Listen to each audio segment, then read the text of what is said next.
Yo and hello everybody, Mike here, baseball collector, and happy Hall of Fame day. But is it really? So I'm shooting this video, it's around lunchtime of January 25th, the day they're going to announce who might or might not get inducted into the Hall of Fame by the writers this year. And look, I've been doing this a long time, following the tracker and watching how the percentages change between the public vote and the non-public vote. And there is a real chance that nobody gets elected this year, which is the exact same number of people that got elected last year by the writers. And it baffles me on a whole lot of levels. Number one, you're telling me there's 30 guys out of the 30 people on the ballot, none of them are Hall of Fame worthy? That seems not possible. Whether your stance on steroids or not, there's, clean guys, dirty guys, all kinds of guys on the ballot, and you're telling me that none of them are worthy of Hall of Fame consideration, election. It's probably they're being considered already. It's getting them elected. And not that I think unworthy players should be in the Hall of Fame, but they do a pretty good job of putting this ballot together of the names that are on it. And to say none of them deserve it is, to me, a little silly. So Ortiz is closest right now. I think he's tracking at 83.5%. The problem is only half the vote is in. And so you got a whole other half of the vote and of the non-public vote that history tells me that he's going to drop probably right under 75, 70, so right under the 75%, probably 72, 73%. And here's my thought on this and a solution potentially. And you're going to think I'm nuts, but bear with me, okay? A lot of you are probably going to say, that'll never work, that's crazy, that's dumb, whatever. I usually throw ideas like this off some of my friends, and I told Garrett this idea, and he actually said it's a good idea, and he would be the first one, I promise, to tell me if it was a really stupid idea. He does it all the time, because I have plenty of stupid ideas. But this one, I think, makes some sense. And that is to say to the writers, look, take all the time you want in terms of once they're on the ballot to decide if someone is worthy of Hall of Fame election in your opinion. But once you vote for that player, you have to write it out. You have to vote for them every year until they get in.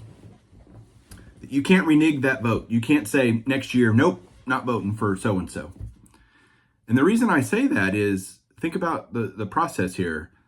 At one point, I'm a writer and I decide someone is Hall of Fame worthy.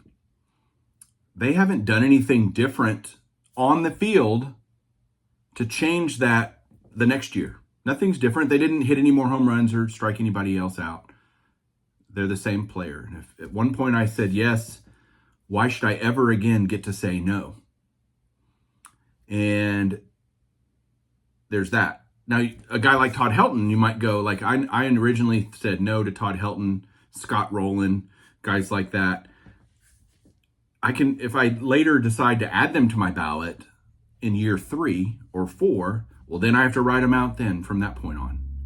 So I'm saying you can take all the time you want to decide if they deserve a vote, but once you vote for a player, you cannot take it back. Now, there's 2 cases this year that I think are very telling on the differences on this. Number one is Curt Schilling. And Curt Schilling in his final year, he has had 25 voters just in the public ballot, not including the non-public ballot. 25 voters say, yep, he was a Hall of Fame. I voted him for before, and I'm not going to now. And that doesn't include, I bet I could go do the research and find the voters that have voted for it at some point and took him off their ballot in year 9 or 8 or 7. But in years 1 through 4 or whatever, they might have voted for him and changed their mind. So Curt Schilling's an example of, yeah, he might be a loudmouth and you might disagree with his politics and all of these things. Remember, you're voting for who they are as a player and how they were when they played the game, not the kind of person they became afterwards.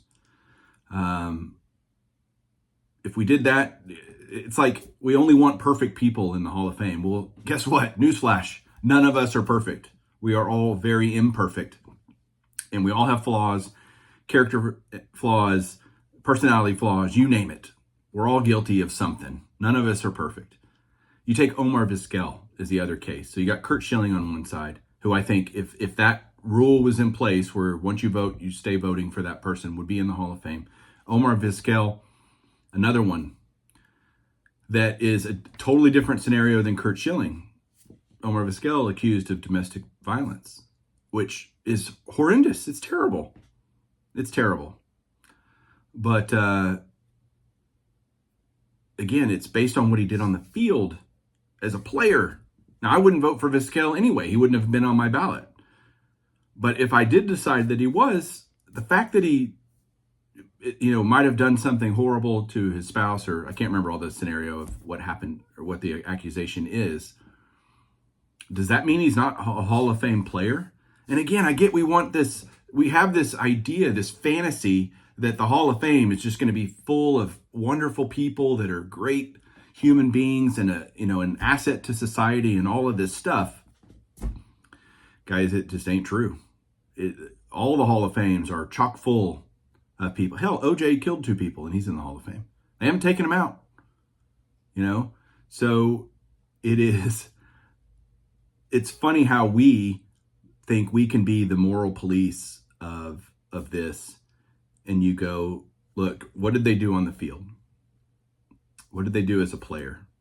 Were they Hall of Fame worthy in that respect? Yes. Do I like the idea that the Hall of Fame is full of wonderful human beings and, people I'd love to have a beer with and hang out with? Of course. Who wouldn't? But I think that is living in fantasy land.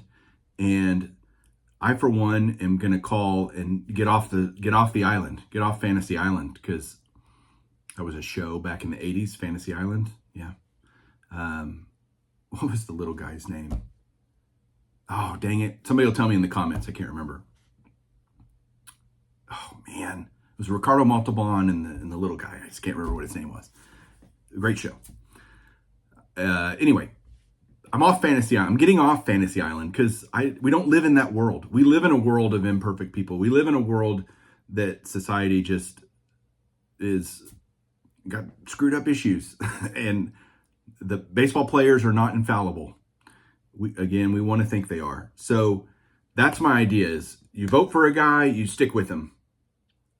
If he's a Hall of Famer in year 3 or 1 or whenever you decide, nothing he will do on the field to change that. So that is my idea. Let me have it down below if you think I'm completely off my rocker. Please do. But it's Hall of Fame Day.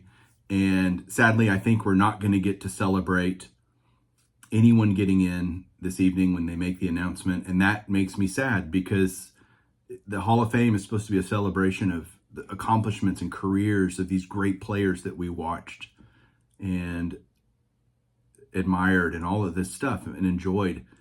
And for 2 years in a row, no one to be elected.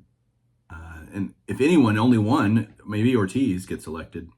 That's still not very many.